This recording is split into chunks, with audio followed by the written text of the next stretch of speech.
आपके परिवार से माननीय राष्ट्रीय अध्यक्ष जी अखिलेश भी आए थे और बहुत हिम्मत बढ़ाया, हमारी साहस बढ़ाया। अब्बास भैया नहीं थे, मेरी माता जी नहीं है, मैं अकेला था, दोनों बाबा, परिवार पूरा एक साथ है, लेकिन माता जी की कमी और भाई की कमी कहीं ना कहीं थी। भैया ने आके बहुत हौसला दिया, बहुत हिम्मत दिया है और यकीनन उसका प्रभाव हम लोगों के सीनों पर पड़ा है। और जितने भी, क्योंकि मैं अकेला सिर्फ उनका पुत्र हूँ, ये तो मुझसे रिश्ता है, लेकिन लाखों करोड़ों लोग जो मेरे पिता जनाब मुख्तार अंसारी साहब को अपना रहनुमा समझते थे, मसीहा समझते थे, जो गरीब थे, उनका भी हौसला माननीय राष्ट्रीय अध्यक्ष जी ने बढ़ाया है और उनको भी हिम्मत और साहस देने का काम किया है। और हम इसका प्रभाव हम सबके सीनों पर, हम सबके दिल पर पड़ा है। निश्चित तौर पे ये मुश्किल की घड़ी है, लेकिन आगे का रास्ता आप किस तरीके से देखते हैं? क्योंकि जो यूपी गवर्नमेंट है वो लगातार एक तरीके से हमलावर बनी हुई है। खुद सीएम योगी आदित्यनाथ इस तरीके के बयान दे रहे हैं कि जो भी इस तरीके का कानून व्यवस्था में बाधक बनेगा उसका राम नाम सत्य कराया जाएगा। तो इनकी पूरी जो बयान है उसको किस तरीके से आप देखते हैं? देखिए, हम तो ये कहेंगे कि जो उनकी गोद में है, जो उनके अपने हैं, चाहे सौजाती गुंडे हों, चाहे माफिया ब्रजेश सिंह हो, चाहे माफिया त्रिभुवन सिंह हो, चाहे और भी, उन पर कोई कार्रवाई नहीं होगी। उनकी गाड़ी की तलाशी भी नहीं ले सकता है कोई।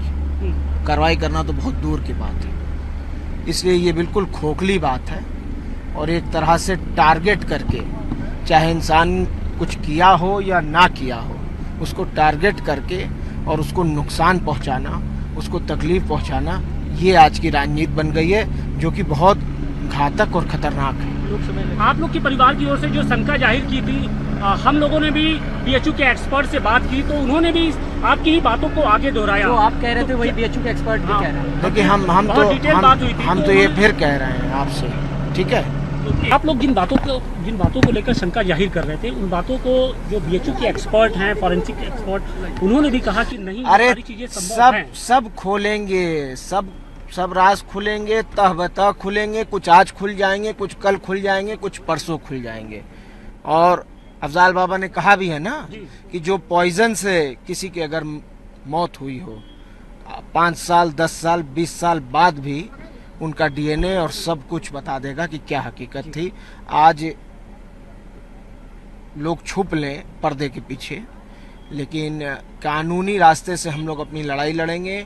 माननीय न्यायपालिकाओं पर यकीन है और हमें ये भी यकीन है कि आज नहीं कल सच खुलेगा। योगी जी से कोई अपील करना चाहेंगे आप? कुछ या कोई बात कहना चाहेंगे? कुछ अपनी बात, जो अपने दिल की बात हो, मन की बात हो, वो केंद्र सरकार तक, राज्य सरकार तक अगर पहुंचाना चाहते हो, उनसे डायरेक्ट? कुछ नहीं, उम्मीद नहीं है? कुछ भी नहीं बोलूंगा। इलेक्शन को लेकर किस तरीके की नहीं, क्या इलेक्शन तो हो रहा है। इलेक्शन तो अफजाल बाबा समाजवादी पार्टी के कैंडिडेट हैं, लड़ रहे हैं, और क्या, और उसमें क्या बोलना। इलेक्शन ये तो कह रही है कि मुस्लिम वोट, मुख्तार अंसारी के सहारे मुस्लिम वोट, ये तमाम तरह की बातें कही ये कैसेट आप लोग बजाइए।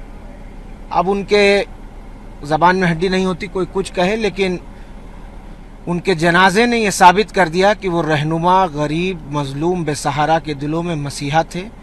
और 3600 जात के लोग, मुसलमान की बात नहीं कर रहा हूँ, हर धर्म के और ख़ास तौर पे हिंदू भाइयों में हमारे 3600 जात के लोग आए।